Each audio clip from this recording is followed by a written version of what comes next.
Napunta. Wala na. Dito, dito. Dito. Ha? Basta nilalabas.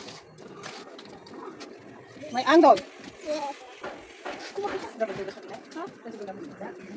Good.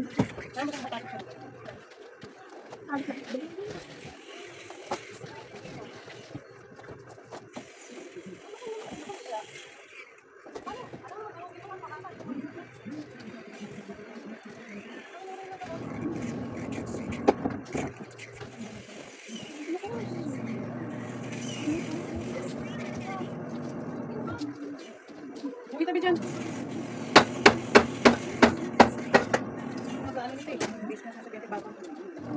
Tabi dyan. Doon ka, doon ka mama. Alis na sabi. Doon ka ba doon? Doon ka sabi.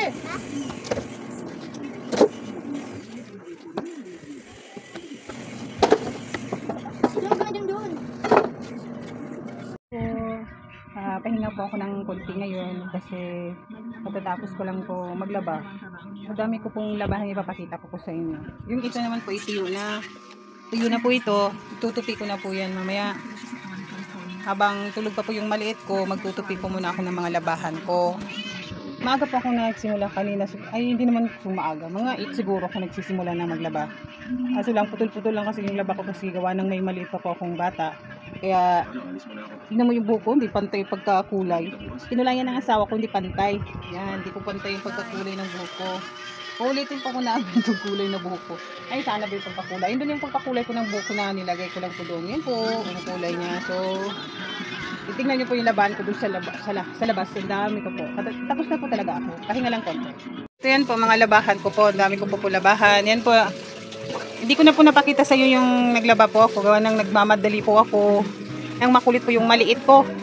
Kasi labas ng labas, naglalaro sa tubig. Kaya sinasaway ko. Makulit. Kaya putol-putol po yung paglaba ko. Kaya ngayon lang po ako nakatapos maglaba. Pag dryer, dinadryer ko na po yan lahat. Ginagawa ng may dryer ka, syempre, mabilis po matuyo. Ayan po yung mga labahan ko po. Ang dami ko pong labahan. Doon pa po. Ayan yung mga batang sa may. Matuyo na po yan. Kukunin ko po yan mamaya. Yan yung anak ko. Yung uniform yan. Hindi ko po yan dinadryer. Gawa ng baka makunot. Mahirap po planchahin. Itatabi ko na din yung iba. Liligpit ko po yan. Kasi gawa ng ililigpit ko yung uniform niya. Hindi na po magamit yung pantalon. Habang wala pa po silang pasok.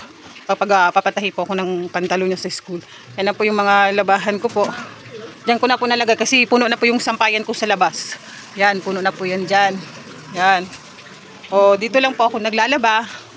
Eh, may washing na po ako. May dryer na. Binilihan pa ako ng dryer ng asawa ko. Ayan pa po yung isasampay ko po. 2 kumot. Saka may isasampay po kaso po naubusan po ako ng hanger. So, yun po yung manok namin na nag-iisa na lang. Singigro po yan. Yan, singigro. Yan na lang po nag-iisang manok namin singigro. Kasi mahirap po. Dami pa pong kahoy kasi may bakal ka po na naggagawa po dyan sa kabilang bahay. So, dito lang po kami nagtatambay. Yan lang po. So, thank you sa panunood. Suk na ako kasi baka magising yung punso ko.